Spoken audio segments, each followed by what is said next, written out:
mentioned the other day you thought the South Carolina first half was the best defense you guys have played all year. Then they scored 46 in the second half, and Mizzou scored 46 in the first half. What do you think happened to your defense after that first half of Carolina? What do you got to do to get back to what I thought for about the first 28 minutes, I mean, I thought we played pretty good defense. We were tenacious and getting after it. I thought in the Missouri game, I thought we came out with a little sluggish. I think we didn't have the energy. And I don't know if it's the quick turnaround or what it was. We didn't have that energy until the second half. Because in the second half, they only scored 33 points. And so that's why I talk about the consistency. We got to do it for 40 minutes. Can't do it for 20 minutes or 25 minutes. And that energy has got to be started at the beginning of the game, the middle of the game, and finish the game. So the inconsistencies is what we got to. And sometimes it goes hand in hand with scoring. When you're scoring, your energy level goes up. So we've got to be able to, not necessarily just because we're scoring, that we're playing at a high level on defense. But give Missouri credit, they came out and made some shots. And even when you talk about South Carolina's a good basketball team. Just since you recruited Reggie Perry, just kind of what do you look for out of him and what problems does he present? He's a skilled forward that can rebounds the ball well, can score, passes the basketball, good basketball player. And he's playing really good right now. Yeah, Mike, speaking of, what do you remember about he committed here and then he flipped and that happened? Well, he was Mississippi State, so I mean, commitment is one thing, but when you sign in on Mississippi State, so he's a good basketball player.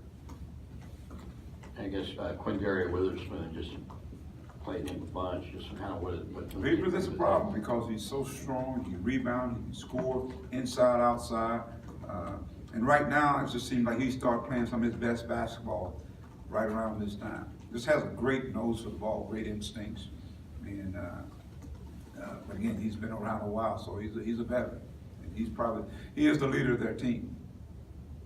Coach, talk about the players. They said execution and lack of execution towards those final possessions where it's a win or a loss is really where this team has fallen. And that's frustrated them because, that could mean more wins for this team. As a coach, when you look at that execution, how do you pound on your guys how important it is on those final possessions? Well, it's something we work on. We work on situations in practice each and every day. And so it's just a learning process you got to go through. In the game, you got to learn it. And we come up short sometimes. We come on the other side of it. But I think if you persevere and you learn from it, I think eventually it'll turn to your favor. So hopefully, and we're going to be in more games like that this year. But like I said, I think the guys are putting themselves in position to win those games. And now it's all about players making plays. If you look at all the teams, players making plays. And sometimes that play may not be just from an offensive standpoint. It may be a defensive execution. And we had multiple plays, I thought, in the Missouri game, whether it be a loose ball, whether we giving up a behind the back, a lob to a guy that shouldn't take place, a hustle play. And those are the things that add up. Switching at the wrong time. I mean, those are the things that kind of add up. And I think if you kind of nullify some of those situations, then obviously the execution you're talking about has happened then.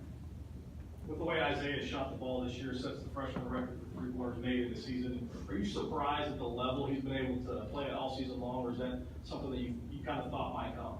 Well, you think about him coming in, he was probably going to be one of those guys that kind of add on to what we already had. And now he was thrown into the fire. He had to be one of those guys to step up. And so for a young guy coming from high school, and he weighs about $165, maybe 63. I'm being generous there. I think he's done a really good job of coming in and trying to do the things we asked him to do and playing at a high level, knocking shots down. But he does more than just knock shots down. He takes charges, he rebounds, he defends. You can see his future is really, really bright here in a Razorback uniform. Keyshawn, since his performance against LSU, seems to not only have a lot more confidence in himself, but he's playing a lot more minutes. Him off the bench, have you seen like a light bulb go off and everything's now starting to click with Keyshawn? Or how proud are you to have him kind of come along at this point? Well, it's good to see him, play with confidence. I think that's the biggest word there, confidence. And I've been looking forward to come.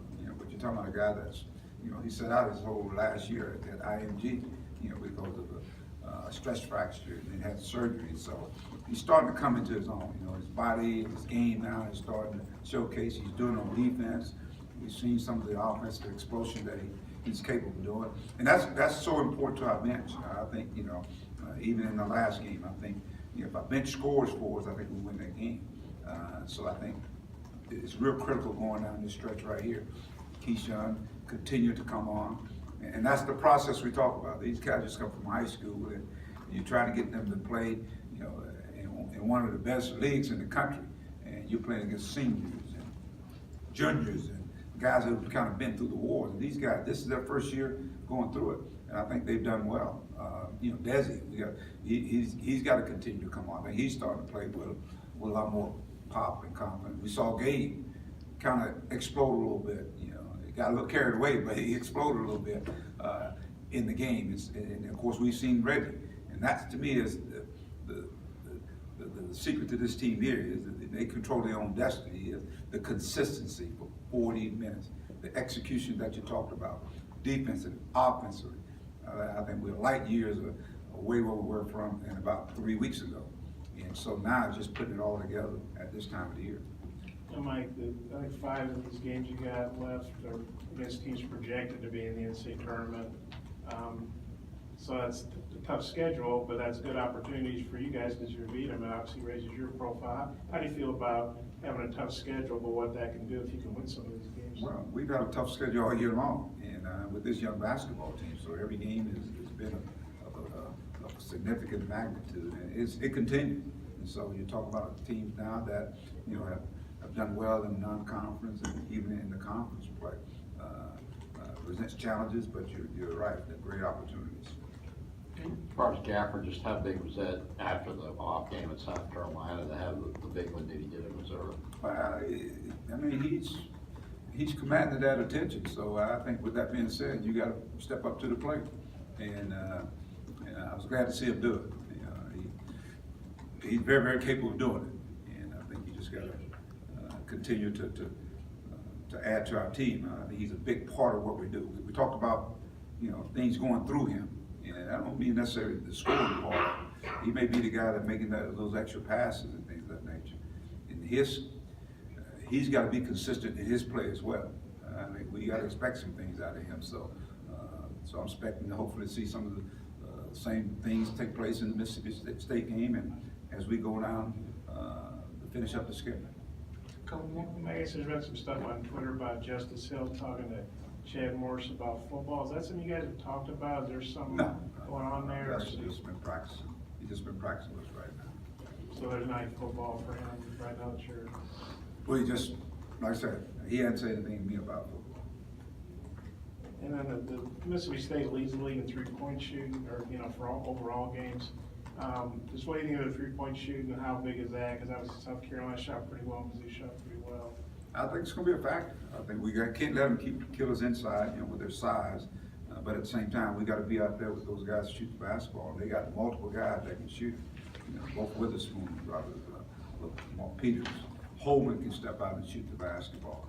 The Carter kid, even Reggie can step out and shoot the basketball. So they got multiple guys that can shoot it. So our defense is going to have to be everywhere. And the finishing part of defense is rebound the basketball. We got to make sure they're contested three-point shots. I thought in the South Carolina game, they had wide open shots where the assignment, the execution we talked about on defense, it broke down. You know, they got through where the ball screen and guys are rotating, and now guys out there shooting wide open shots. We can't let them just have wide open shots. You know, most guys are gonna make those shots. You mentioned the bench a few minutes ago. Reggie's had a good year off the bench, but his last couple games hadn't done a whole lot. What do you think's going on with him, and what do you got to do to maybe get him back? I think he'll be fine. I mean, he's just a freshman, that's all. That's the inconsistency we talked about.